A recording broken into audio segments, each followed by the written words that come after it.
Somewhere in your pocket, there's a piece of paper. You can't eat it. You can't wear it. It won't hold your hand when you're scared. And yet, humans give it 40 years. The best hours of the best days of their one life. I've been watching humans for a very long time. And of all the strange things you do, this one puzzles me the most. You chase money so you can live, and somehow end up with no time to live at all. So today, I'm following the question all the way to the end. Why do we chase money we never enjoy? This evening, I watched a man in the back seat of a beautiful black car. 2 phones, one for each ear. He passed his old neighborhood and didn't see it. He passed the ocean and didn't see it.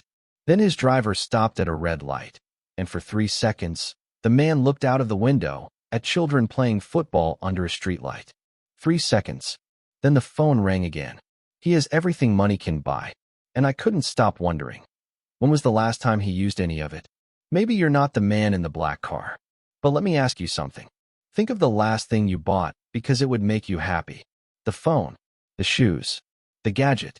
How long did the happiness actually last? A month? A week? Be honest. Was it still there when the box hit the trash? Because here's the strange part. You already know it fades. Everyone knows. And still, we line up for the next one. In the 1970s, psychologists did something clever.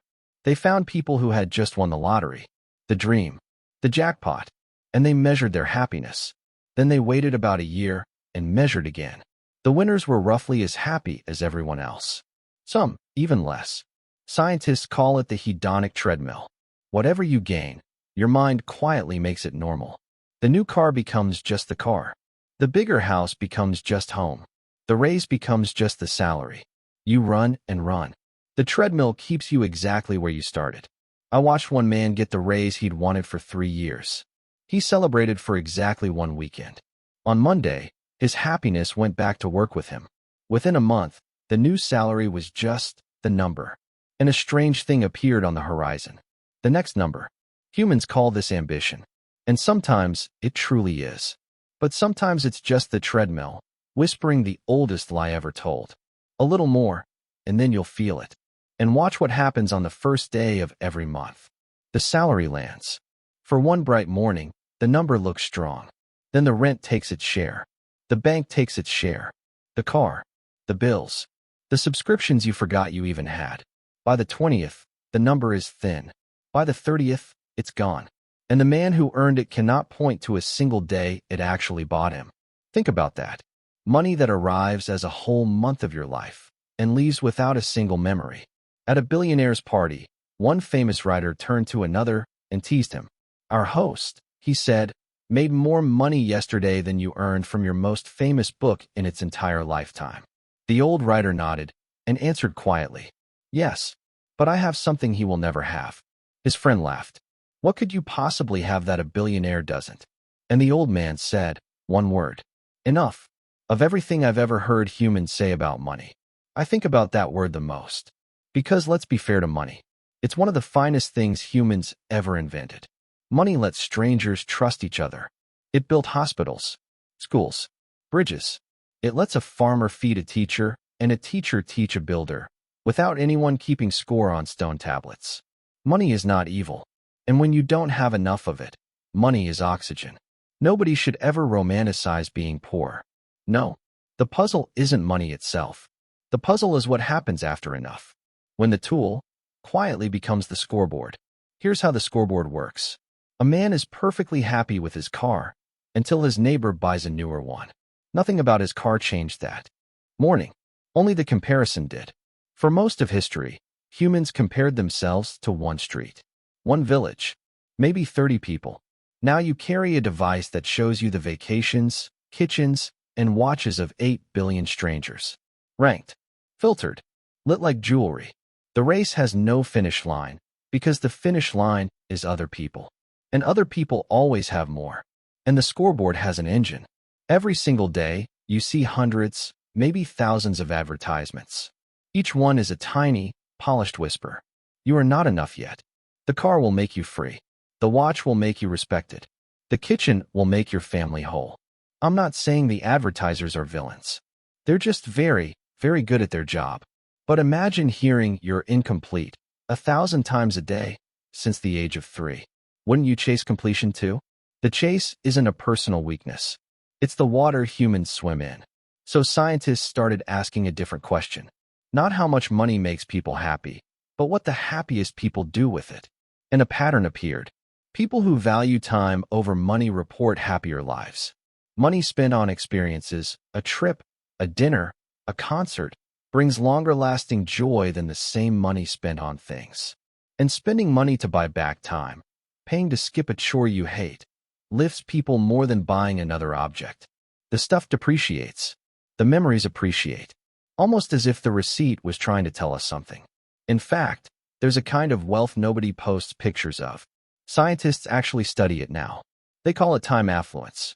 Being rich in hours instead of dollars. And here's what they keep finding. Past a comfortable income, the time rich are happier than the money rich. The man with the modest job and the free Sunday often lives better than the man with the yacht he visits twice a year. Yet nobody brags about a free Sunday. There's no scoreboard for it. Maybe that's exactly why it still works. And that's when the whole puzzle cracked open for me. Listen, you can always make more money. There are 1,000 ways. Work more, sell more, save more. But there is no way, none, to make more time. Not for any price. And yet humans spend the one thing they can never make more of, to collect the one thing they always can. That's the chase. Trading the irreplaceable for the printable. You want to see the price of the chase up close? I watched a little girl show her father a drawing. He said, "Wow," without looking up from his laptop. She stood there for a moment, holding the paper with both hands. And then she said the sentence I can't forget. "Daddy, when you finish working, can you look at it properly?" He earns money for her future. She just wants him in her present. Both of them are right. And that's exactly what makes it hurt. In another apartment, I watched a woman open a drawer. Inside, a perfume she never sprays. Too special. Candles she never lights. Too nice. A dress with the tag still on. For a real occasion. You see, humans don't just postpone living until they have more money. They postpone the good things they already own. As if joy were a savings account. But in used joy doesn't earn interest. It just expires. Now watch a child with her first coin. She doesn't invest it. She doesn't compare it. She runs. Actually runs to the shop, buys the ice cream, and eats it on the curb with her whole face. One coin, 100% of it, converted into pure joy within the hour. An economist would call her inefficient. I've started to wonder if she isn't the best economist I've ever seen. Because somewhere between her age and ours, money stopped being a ticket to joy and became the thing we keep instead of it. Researchers once asked people a simple question. How much money would be enough for you to feel secure? And a strange pattern appeared, again and again, from students to millionaires. The answer was usually about twice whatever they currently had. Twice.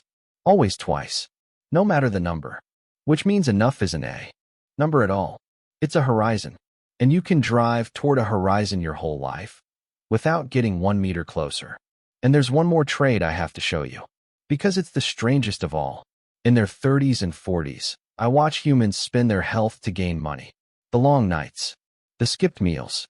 The stress they carry around like a second job. Then, in their 60s and 70s, I watch the same humans spend that money, trying to buy back the health.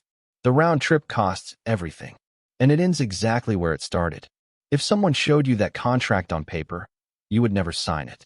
And yet almost everyone does. So here's a little trick I learned from watching The Wise Ones. Next time you want something expensive, don't read the price in money. Read it in days. That new car? At your salary, maybe 300 working days. 300 alarm clocks. 300 commutes. Now ask the only honest question. Is it worth 300 days of my one life? Sometimes yes. Truly. And then buy it with joy. But sometimes, read in the right currency, the price tag suddenly looks absurd. Meanwhile, the best things stubbornly refuse to be bought. The sunset over your street tonight. Free. Laughing until your stomach hurts. Free. Someone who really listens to you. Free. A child asleep on your chest. Free. I once made a list of what I'd buy if I had money. A warm bakery at sunrise. A bench with a good view. Someone to share the bread with. Then I read my list again. and realized I could afford all of it already. Maybe that's the secret humans keep missing. The richest moments almost never show up on a bank statement. And some humans really do step off the treadmill. I watched one. He turned down a promotion. The bigger title. The bigger city. His friends were confused. He kept the smaller job, the smaller car, and his Tuesday evenings, which now belonged to his daughter and a chessboard. I heard him tell his brother, "On paper, I earn less." Then he smiled. But I stopped counting on paper. He says he's never felt richer. And watching him, I believe it. And now, the quietest thing I know. Over the years, I've stood in many hospital hallways. In those final weeks, when everything becomes honest, I've heard people ask for their children, for old friends, for forgiveness, for one more summer, for the window to be opened so they could hear the birds. In all those rooms, in all those years, I have never once heard anyone ask to see their bank balance. Not once. The last currency humans reach for is always time with the people they love.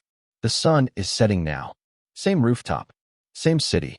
Somewhere down there, the man in the black car is still answering calls. And somewhere, someone just lit the good candle on a completely ordinary Tuesday. 10,000 windows. Two kinds of rich. And by the way, I think the man in the black car will be fine. One day, at some red light, he'll look out of the window for 4 seconds instead of 3. That's how it starts. Maybe that's the whole answer I can offer you. Money is a tool for living. It was never supposed to work the other way around. So the question isn't really how much money you need. Maybe the question is, how much life is your money costing you? I don't know your number. Maybe only you ever will. I'll keep watching.